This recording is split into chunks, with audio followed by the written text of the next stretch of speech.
नमः। नमस्कार आप सभी को।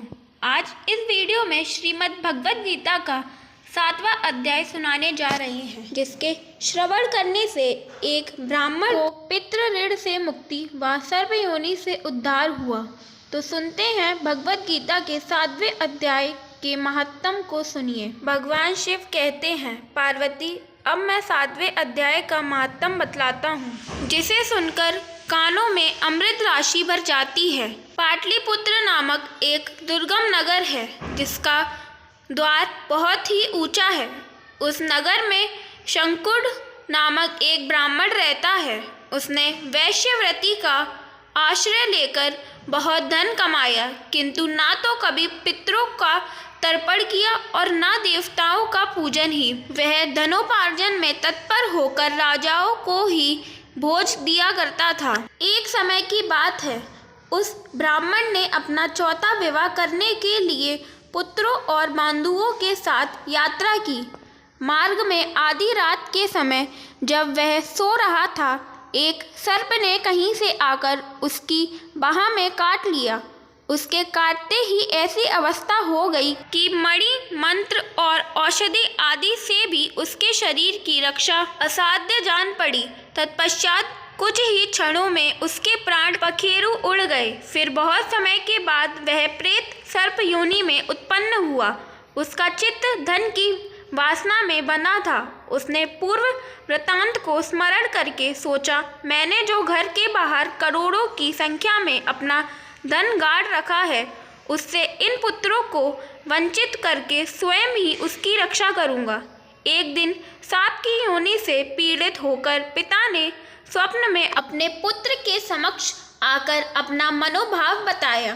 तब उसके निरकुश पुत्रों ने सवेरे उठकर बड़े विस्मय के साथ एक दूसरे से स्वप्न की बातें कही। उनमें से मझला पुत्र कुदाल हाथ में लिए घर से निकला और जहां उसके पिता सर्प योनि धारण करके रहते थे, उस स्थान पर गया। यद्यपि उसे धन के स्थान का ठीक ठीक पता नहीं था, तो भी उसने चिन्हों से उसका ठीक निश्चय कर लिया और लोभ बुद्धि से वहां पहुंचकर बामी को खोदना आरंभ किया। तब उस बामी से बड़ा भयानक सांप प्रकट हुआ और बोला, ओ मूढ़, तू कौन है? किस लिए आया है? क्यों बिल खोद रहा है? अथवा किसने तुझे भेजा है? ये सारी बातें मेरे सामने बता। पुत्र बोला, मैं आपका पुत्र हूँ, मेरा नाम शिव है। मैं रात्रि में देखे हुए स्वप्न से विस्मित होकर यहाँ का स्वर्ण लेने के कौतूहल से आया हूँ।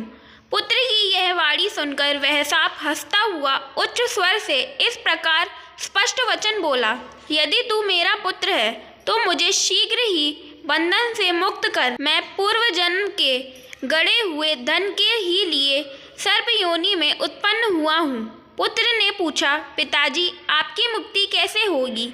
इसका उपाय मुझे बतलाइए, क्योंकि मैं इस रात में सब लोगों को छोड़कर आपके पास आया हूँ। पिता ने कहा, बेटा, गीता के अमृतमय 7वें अध्याय को छोड़कर मुझे मुक्त करने में तीर्थ, दान, तप और यज्ञ भी सर्वदा समर्थ नहीं है। केवल गीता का 7वां अध्याय ही प्राणियों के जरा, मृत्यु आदि दुखों को दूर करने वाला है। पुत्र, मेरे श्राद्ध के दिन 7वें अध्याय का पाठ करने वाले ब्राह्मणों को श्रद्धा पूर्वक भोजन कराओ। इससे निसंदेह मेरी मुक्ति हो जाएगी। वत्स, अपनी शक्ति के अनुसार पूर्ण श्राद्ध के साथ वेद विद्या में प्रवीण अन्य ब्राह्मणों को भी भोजन कराना। सर्प योनि में पड़े हुए पिता के यह वचन सुनकर सभी पुत्रों ने उसकी आज्ञा के अनुसार तथा उससे भी अधिक किया। तब शंकुकर्ण ने अपने सर्प शरीर को त्याग कर दिव्य देह धारण किया और सारा धन पुत्रों के अधीन कर दिया। पिता ने करोड़ों की संख्या में जो धन बांट कर दिया था, उससे वे सदाचारी पुत्र बहुत प्रसन्न हुए। उनकी बुद्धि धर्म में लगी हुई थी, इसलिए उन्होंने बावली, कुआं, पोखरा, यज्ञ तथा देव मंदिर के लिए उस धन का उपयोग किया और अन्नशाला भी बनवाई। तत्पश्चात 7वें अध्याय का सदा जाप करते हुए उन्होंने मोक्ष प्राप्त किया। पार्वती, तुम्हें 7वें अध्याय का महात्म बताया गया है, जिसके श्रवण मात्र से मानव सब पातकों से मुक्त हो जाता है। अब सुनाते हैं श्रीमद् भागवत गीता का 7वां अध्याय।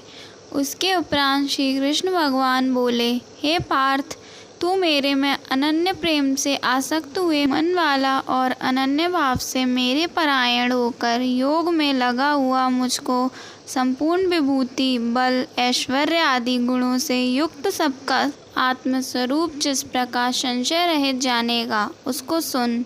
मैं तेरे लिए इस रहस्य सहित तत्वज्ञान को संपूर्णता से कहूँगा कि जिसको जानकर संसार में फिर और कुछ भी जानने योग्य शेष नहीं रहता है। हजारों मनुष्यों में कोई ही मनुष्य मेरी प्राप्ति के लिए यत्न करता है और उन यत्न करने वालों योगियों में भी कोई ही पुरुष मेरे परायण हुआ मेरे को तत्व से जानता है, अर्थात यथार्थ मर्म से जानता है। हे अर्जुन, पृथ्वी, जल, अग्नि, वायु और आकाश तथा मन, बुद्धि और अहंकार भी ऐसे यह 8 प्रकार से विविक्त हुई मेरी प्रकृति है। यह 8 प्रकार के भेदों वाली तो अपरा है, अर्थात मेरी जड़ प्रकृति है। और हे महाबाहो, इससे दूसरी को मेरी जीव रूपा परा अर्थात चेतन प्रकृति जान की, जिससे यह संपूर्ण जगत धारण किया जाता है। हे अर्जुन, तू ऐसा समझ के संपूर्ण भूत इन दोनों प्रकृतियों से ही उत्पत्ति वाले हैं और मैं संपूर्ण जगत का उत्पत्ति तथा प्रलय रूप हूँ, अर्थात संपूर्ण जगत का मूल कारण हूँ। इसलिए हे धनंजय, मेरे से सिवा किंचन मात्र भी दूसरी वस्तु नहीं है। यह संपूर्ण जगत सूत्र में सूत्र के मणियों के सदृश मेरे में गुथा हुआ है। हे अर्जुन, जल में मैं रस हूँ तथा चंद्रमा और सूर्य में प्रकाश हूँ और संपूर्ण वेदों में ओमकार हूँ तथा आकाश में शब्द और पुरुष में पुरुषोत्तम हूँ। पृथ्वी में पवित्र गंध और अग्नि में तेज और संपूर्ण भूतों में उनका जीवन हूँ, अर्थात जिससे वे जीते हैं वह मैं हूँ और तपस्वियों में तप हूँ।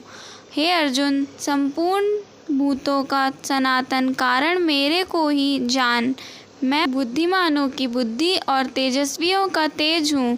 हे भरत श्रेष्ठ, मैं बलवानों का आसक्ति और कामनाओं से रहित बल अर्थात समर्थ हूँ और सब भूतों में धर्म के अनुकूल अर्थात शास्त्र के अनुकूल काम हूँ। और भी जो सत्वगुण से उत्पन्न होने वाले भाव हैं और जो रजोगुण से तथा तमोगुण से होने वाले भाव हैं, उन सबको तू मेरे से ही होने वाला है ऐसा जान, परंतु वास्तव में उनमें और वे मेरे में नहीं हैं। गुणों के कार्य रूप सात्विक, राजस और तामस, इन 3 प्रकार के भावों से अर्थात राग, द्वेष आदि विकारों से और संपूर्ण विषयों से यह सब संसार मोहित हो रहा है।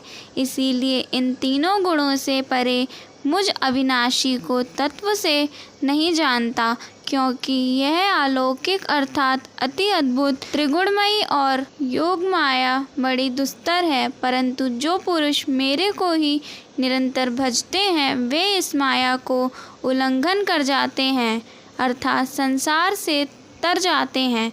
ऐसा सुगम उपाय होने पर भी माया द्वारा हरे हुए ज्ञान वाले और आसुरी स्वभाव को धारण किए हुए तथा मनुष्य में नीच और दूषित कर्म करने वाले मूढ़ लोग तो मेरे को नहीं भजते हैं। हे भरतवंशियों में श्रेष्ठ अर्जुन, उत्तम कर्म वाले अर्थार्थी, आर्त, जिज्ञासु और ज्ञानी अर्थात निष्कामी ऐसे 4 प्रकार के भक्तजन मेरे को भजते हैं।